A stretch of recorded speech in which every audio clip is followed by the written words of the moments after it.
Assalamualaikum warahmatullahi wabarakatuh.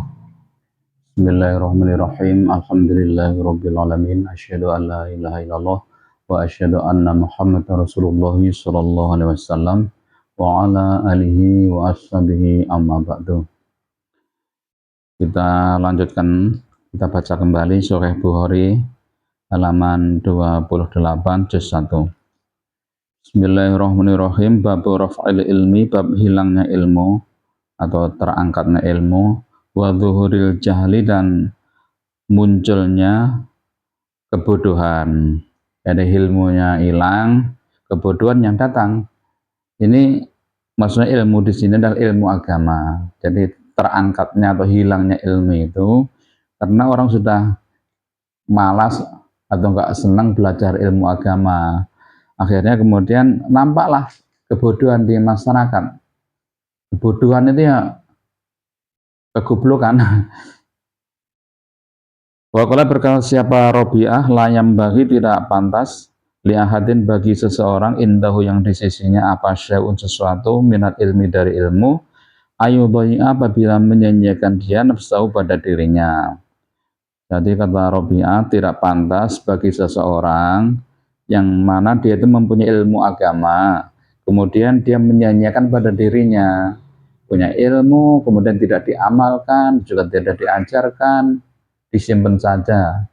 Akhirnya kelakuannya ya seperti kelakuannya orang yang tidak berilmu. Itu namanya dia menyanyiakan pada dirinya, merugikan dirinya sendiri.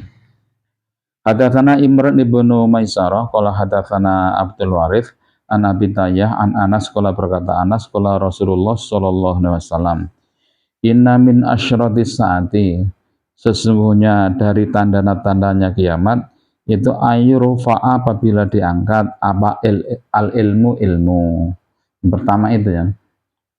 Yang kedua wayaf buta dan tetap apa al jahlu kebodohan.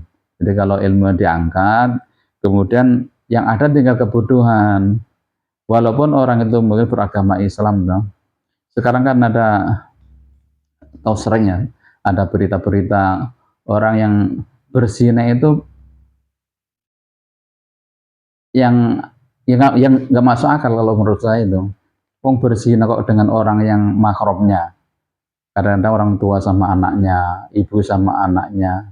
Kalau yang baru-baru ini adalah mertua perempuan dengan menantu laki-lakinya. Itu supaya diketahui ya untuk masyarakat Islam bahwa mertua itu adalah mahram tetap, bukan mahram sementara. Jadi walaupun itu suami istri bercerai, seandainya bercerai, itu mertua tetap mertua, tetap mahram kita. Nggak boleh kemudian kita kita cerai, kemudian kita kebetulan mertua kita duda atau janda, kemudian kawin sama mertuanya, nggak bisa tuh, mertua tetap mahram. Jadi seandainya nikah juga sama dibilangnya bekas mertua ya, itu nggak sah nikahnya. Seandainya dia kemudian nikah atau dipaksakan nikah, kemudian berhubungan badan, itu namanya tetap zina juga. Jadi nggak boleh. Ini mungkin orang tidak mengerti bagaimana itu. Kita ada mertuanya hamil karena dihamili oleh menantunya. Kemudian yang hamil ini, mertuanya hamil kemudian minta dikawini. Ini kan kacau, ini ruwet ini. Kacau ini. Di hukumnya juga nggak jelas. Seandainya yang mengawinkan, yang mengawin juga goblok juga namanya itu. Masa orang mertua sama menantu dinikahkan. Itu kan namanya al-jahlu, kebodohan seperti itu salah satunya. Wa yashrabu, dan diminum, ini tandanya lagi. Jadi apa al-khamru, arak, biasa diberi mana arak. Khamru itu yang menutupi akal. Khamru yang menutupi akal, maksudnya yang memabukkan.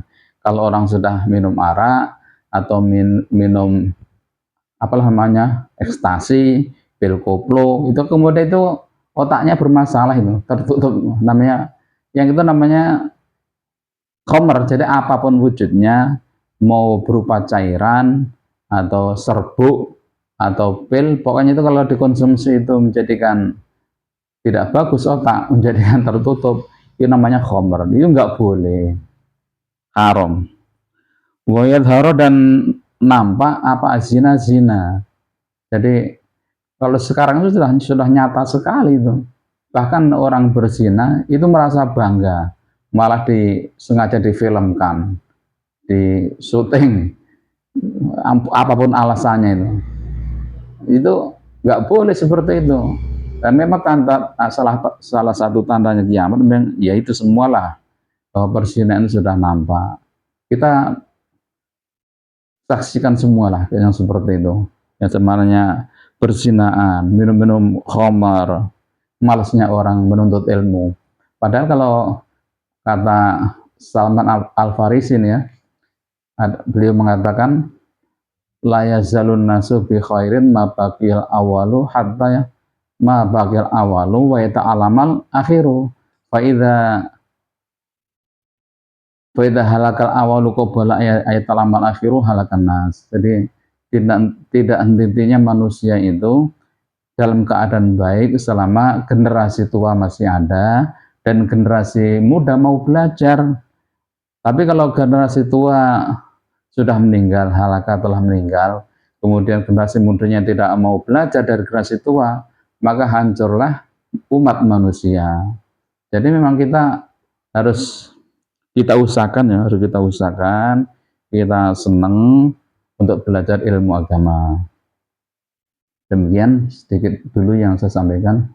Mohon maaf atas segala kekhilafan kekurangan. Assalamualaikum warahmatullahi wabarakatuh.